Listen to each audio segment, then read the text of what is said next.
بسم اللہ الرحمن الرحیم۔ میرے دشمن ایک ساتھ ہی مرنے کے لیے آگے ہیں۔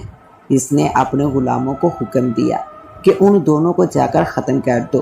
ان دونوں نے محل کے اندر قدم رکھا تو اس کے سامنے خوفناک شکل والے جن کھڑے تھے۔ دونوں نے لڑنا شروع کر دیا پر وہ ختم ہونے کا نام نہیں لے رہے تھے۔ آشا نے ایک پھونک ماری تو سب جل گئے۔ وہ دونوں آگے بڑھے تو ان کے سامنے نیلم پری کھڑی تھی۔ ہمیں زندہ دیکھ کر حیرانگی ہو رہی ہے نا تم کو؟ آشا پری نے نیلم پری کو دیکھ کر تنسیہ لہجے میں کہا، ان سے بچ کر تو آ گئی ہو تم، لیکن اب اس سے بچ نہیں سکو گی۔ اس نے یہ کہہ کر سامنے کی طرف پھونک ماری تو ایک بلاس سامنے کھڑی تھی جس کا قد تقریباً 10 فٹ تھا۔ اسے دیکھ کر آنیا تو بہت ہی بری طرح ڈر گئی۔ ایک سنسنی اور دلچسپ کہانی لے کر آپ کی ہوسٹ دعا بھائی صاحب کی خدمت میں حاضر ہے۔ آنیا کا آج کالج میں پہلا دن تھا، اس لیے وہ کافی نروس تھی۔ اسے سمجھ نہیں آ رہا تھا کہ وہ کس سے اپنی کلاس کے بارے میں پوچھے۔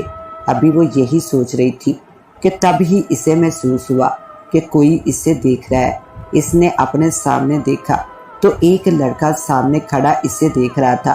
اسے اپنی طرف دیکھتا پا کر مسکرایا اور اس کے پاس آ گیا۔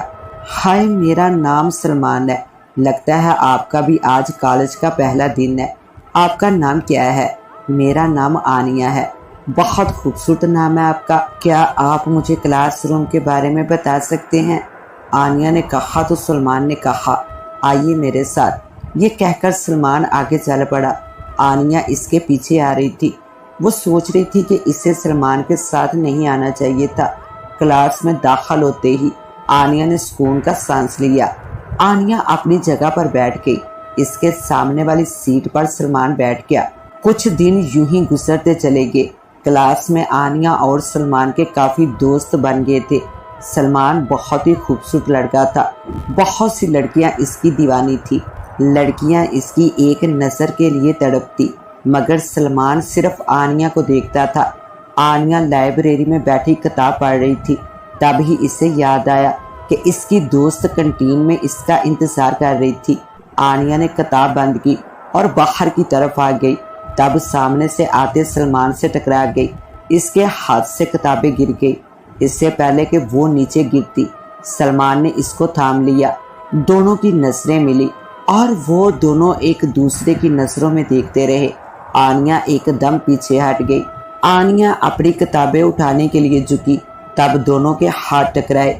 ایک پل کے لیے دونوں کی نظریں ملی۔ آنیا فوراً ہٹ گئی۔ آنیا کو گھبراتے ہوئے دیکھ کر سلمان نے کہا، سوری، میں جلدی میں تھا۔ غلطی ہم دونوں کی تھی، دونوں ہی جلدی میں تھے۔ یہ کہتے ہوئے آنیا آگے بڑھ گئی، جبکہ سلمان اسے تب تک دیکھتا رہا جب تک آنیا اس کی نظروں سے اوجھل نہ ہو گئی۔ سلمان کو سمجھ میں نہیں آ رہا تھا کہ وہ آنیا سے کس طرح کہے کہ وہ اس سے محبت کرتا ہے۔ یہ بات اس نے اپنے دوست سے کہی۔ اس نے کہا، اپنے دل کی بات آنیا کو بتا دو۔ سلمان نے فیصلہ کر لیا کہ وہ اچھا سا موقع دے کر آنیا کو اپنے دل کی بات بتا دے گا۔ آخر کار سلمان کو موقع مل ہی گیا۔ آنیا گارڈن میں اکیلی بیٹھی ہوئی کتابیں پڑھ رہی تھی کہ آج اس کی دوست اس کے ساتھ نہیں تھی۔ سلمان آنیا کے پاس آیا اور اس سے کہا، کیا میں یہاں بیٹھ سکتا ہوں؟ آنیا نے چونک کر سلمان کو دیکھا اور کہا، بیٹھ جاؤ۔ آنیا سلمان کو اپنے سامنے دیکھ کر کچھ گھبرا سی گئی تھی۔ اس دن کے بعد آنیا میں ہمت نہیں تھی کہ وہ سلمان کا سامنا کرے۔ آنیا، میں تم سے کچھ کہنا چاہتا ہوں، سلمان نے مشکل سے کہا۔ ہاں کہو نا، آنیا بھی مشکل سے بولی۔ دونوں میں 5 منٹ تک خاموشی طاری رہی۔ آنیا سلمان کے بولنے کی منتظر تھی، تب ہی سلمان بول پڑا، آنیا، میں تم سے بے پناہ محبت کرتا ہوں۔ میں تم سے بہت پیار کرتا ہوں اور تمہارا جواب بھی جاننا چاہتا ہوں۔ تمہارا جو بھی فیصلہ ہوگا مجھے قبول ہوگا۔ آنیا حیران ہو کر سلمان کو دیکھتی رہی۔ اسے یقین نہیں آ رہا تھا۔ ایسا لگ رہا تھا جیسے کوئی خواب دیکھ رہی ہو، کیونکہ وہ بھی سلمان سے بہت پیار کرتی تھی۔ ابھی وہ سوچ میں ہی گم تھی کہ سلمان دوبارہ بول پڑا، آنیا، تمہارا جواب چاہیے، مجھے کوئی اعتراض نہیں ہے۔ یہ بول کر آنیا جانے کے لیے کھڑی ہوئی تو سلمان نے اس کا ہاتھ تھام لیا۔ میں تمہارے منہ سے سننا چاہتا ہوں، میں تم سے بہت پیار کرتی ہوں سلمان۔ تو سلمان نے یہ سن کر اس کا ہاتھ چھوڑ دیا اور آنیہ کلاس میں چلی گئی۔ وقت تیزی سے گزرتا گیا اور اسی دوران دونوں کی پڑھائی ختم ہو گئی۔ آنیہ اور سلمان کی منگنی ہو گئی۔ رزلٹ آنے کے بعد دونوں کی شادی ہونی تھی۔ آخر کار رزلٹ بھی آ گیا، دونوں پاس ہو چکے تھے۔ سلمان بہت ہی خوش تھا کہ کل آنیہ اور اس کی شادی تھی۔ سلمان آنیہ کے بارے میں ہی سوچ رہا تھا کہ ایک دم کمرے میں دھواں پھیلنے لگا۔ سلمان حیران ہو کر دھوئیں کو دیکھ رہا تھا۔ سلمان نے دیکھا کہ اس کے سامنے ایک خوبصورت لڑکی کھڑی تھی۔ اس نے نیلے رنگ کی میکسی پہنی ہوئی تھی، اس کے 2 پر بھی موجود تھے۔ کون ہو تم اور یہاں کیا کر رہی ہو؟ سلمان نے ڈرتے ہوئے پوچھا۔ میرا نام نیلم پری ہے، میں ایک پری ذات ہوں۔ مجھے اس دن کا بہت انتظار تھا جب میں تمہارے سامنے آؤں گی۔ میں تم سے تب سے محبت کرتی ہوں جب تم 10 سال کے تھے۔ پری بولی تمہارے گھر کے پاس ایک باغ ہے جہاں تم نے سن رکھا تھا کہ وہاں پر پریاں آتی ہیں۔ ایک دن تم وہاں سے گزر رہے تھے کہ تمہاری نظر پھولوں پر پڑی۔ تم نے ایک پھول توڑ لیا اور کہا یہ پھول میری طرف سے سب سے خوبصورت پری کے لیے۔ یہ کہہ کر تم پھول وہیں پھینک کر چلے گئے۔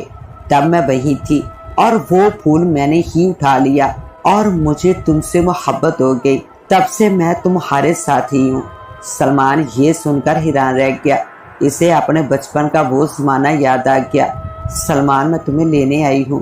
نیلم پری بولی تمہیں میرے ساتھ پرستان جانا ہوگا۔ نہیں، میں کہیں نہیں جاؤں گا، میں صرف آنیہ سے محبت کرتا ہوں۔ تمہیں کیا لگتا ہے میں تمہاری اور آنیہ کی شادی ہونے دوں گی؟ نیلم پری غصے سے بولی۔ آنیہ کو مارنے کی میں نے بہت کوشش کی ہے پر پتہ نہیں اس میں ایسا کیا ہے، میں اسے مار نہیں پائی ہوں، پر تمہیں تو اپنے ساتھ لے جا سکتی ہوں۔ یہ کہہ کر پری نے سلمان کا ہاتھ تھام لیا اور دونوں کے ارد گرد دھواں چھا گیا۔ اب کمرے میں کوئی بھی نہیں تھا، نہ ہی سلمان اور نہ ہی پری۔ آنیہ دلہن بنی بہت ہی خوبصورت لگ رہی تھی۔ وہ سلمان کے خیالوں میں گم تھی کہ اس کی امی اس کے پاس آئی اور بولی سلمان کا کچھ بھی پتہ نہیں چل رہا کہ وہ کہاں چلا گیا ہے۔ کیا ہوا سلمان کو؟ آنیہ نے پریشان ہوتے ہوئے پوچھا۔ اس کے گھر والے ہر جگہ دیکھ چکے ہیں پر اس کا کچھ پتہ نہیں ہے۔ مجھے لگتا ہے سلمان گھر چھوڑ کر بھاگ گیا ہے۔ آنیہ کی امی نے تفصیل بتائی۔